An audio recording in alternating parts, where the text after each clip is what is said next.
দীর্ঘক্ষণ এভাবে পেটানোর পরেই তৈরি হবে এক খাবার, যা তৈরি হয় শুধুমাত্র মাছ দিয়ে। এ খাবার এতটাই জনপ্রিয় যে বৃহত্তর চট্টগ্রাম এলাকায় প্রায় সব রকম তরকারিতেই ব্যবহার করা হয়। এটি চট্টগ্রাম ও পার্বত্য চট্টগ্রাম এলাকার বিখ্যাত নাপ্পি, যা অনেকের কাছে শীতল নামেও পরিচিত।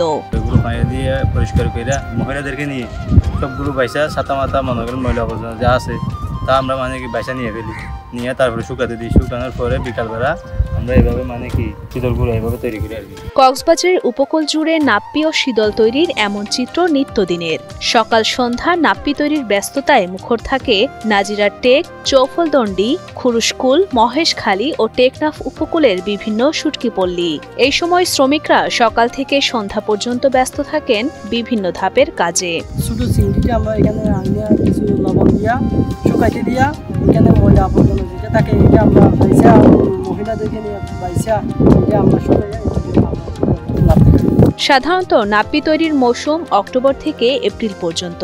প্রথমে সাগরে আহরিত ছোট জাতের চিংড়ি সহ অন্য প্রজাতির মাছ ঝুড়ি বা ভ্যান গাড়িতে করে মহালে আনা হয়। পরে কাঁচা ছোট মাছ বাছাই ও পরিষ্কার করে চাটিয়ায় রেখে রোদে শুকানো হয়। এরপর শুকানো মাছ ঢেকি বা বিশেষ ধরনের খুপিতে রেখে গুঁড়ো করা হয়। পরবর্তীতে মাছের ওই গুঁড়োগুলো আবারও রোদে শুকাতে দেয়া হয়। শুকানোর এক পর্যায়ে গুঁড়োগুলো সংগ্রহ করে মহালে এনে লবণ, পানি ও প্রয়োজনীয় দ্রব্য মিশিয়ে বিশেষ কায়দায় কয়েক ধাপে তৈরি করা হয় নাপ্পি বা শীতল। সাগর থেকে যখন নিয়ে আসা হয় এখানে, তখন আমরা পরিষ্কার পরিচ্ছন্ন করি করে আমরা শীতল তৈরি করি আর কি।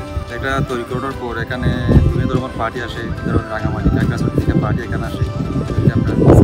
নাপ্পি মহল মালিক জানান, মাছ আহরণ, পরিবহন, প্রক্রিয়াজাতকরণ, বাজারজাত ও বিপণনে প্রত্যক্ষ ও পরোক্ষভাবে জড়িত 30,000-এর বেশি মানুষ।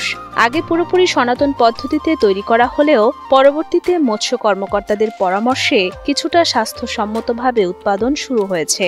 এই শীতলগুলা আমাদের কক্সবাজার জেলায় বিভিন্ন এই জায়গার মধ্যে আমাদের নাপ্পিগুলো তৈরি হয়। 3,000 মতো ব্যবসায়ী এখানে আছে। বিভিন্ন দেশে চালান করি, যাতে রাঙ্গামাটি, খাগড়াছড়ি, দিঘিনালা, রুমা, বান্দরবন, কাঞ্চি আরও বিভিন্ন জায়গায় চাহিদা, বাংলাদেশের চাহিদা মিটিয়ে ইন্ডিয়া পর্যন্ত আমাদের মালগুলো যায়। ব্যবসায়ীরা জানান, নাপ্পি মূলত শুটকি মাছেরই বিশেষ প্রক্রিয়াজাত একটি খাদ্যপণ্য। নিরাপদ খাদ্যমানের সব শর্ত মেনে উৎপাদন করা গেলে এই শিল্পের রয়েছে বিপুল অর্থনৈতিক সম্ভাবনা।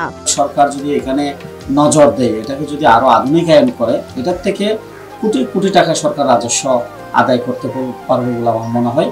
এবং শিল্পটাকে দিয়ে আপনার বিশ্বের মধ্যে বাংলাদেশে অন্যতম একটি স্থান দখল করবে বলে আমার মনে হয়। নাপ্পি অত্যন্ত পুষ্টিগুণ সম্পন্ন খাদ্য হলেও সনাতনী উৎপাদন পদ্ধতির কারণে অনেক ক্ষেত্রেই খাদ্য নিরাপত্তার শর্ত লঙ্ঘিত হয়। তবে নিরাপদ নাপ্পি উৎপাদনে প্রশিক্ষণ ও প্রযুক্তিগত সহায়তার উদ্যোগ নেওয়া হয়েছে বলে জানান জেলা মৎস্য কর্মকর্তা মোহাম্মদ নাজমুল হুদা। আমরা যেটা লক্ষ্য করেছি যে কোনো কোনো ক্ষেত্রে এটার যে খাদ্য নিরাপত্তা এটা লঙ্ঘিত হচ্ছে, সেক্ষেত্রে এদেরকে নিয়ে আমাদের নতুনভাবে চিন্তা করার সুযোগ রয়েছে এবং তাদেরকে প্রশিক্ষণ দেওয়া এবং খাদ্য নিরাপত্তার যে বিভিন্ন ধাপগুলো রয়েছে সেই ধাপগুলোকে এদেরকে শিখিয়ে দেওয়া, যাতে করে এরা নিরাপদ নাপ্পি তৈরি করতে পারে এবং নিরাপদ নাপ্পি তৈরির মাধ্যমে অর্থনৈতিকভাবে যে লোকগুলোর সাথে যুক্ত রয়েছে তারা যাতে স্বাবলম্বী হতে পারে এবং দেশের অর্থনীতিতে এরা গুরুত্বপূর্ণ ভূমিকা রাখতে পারে।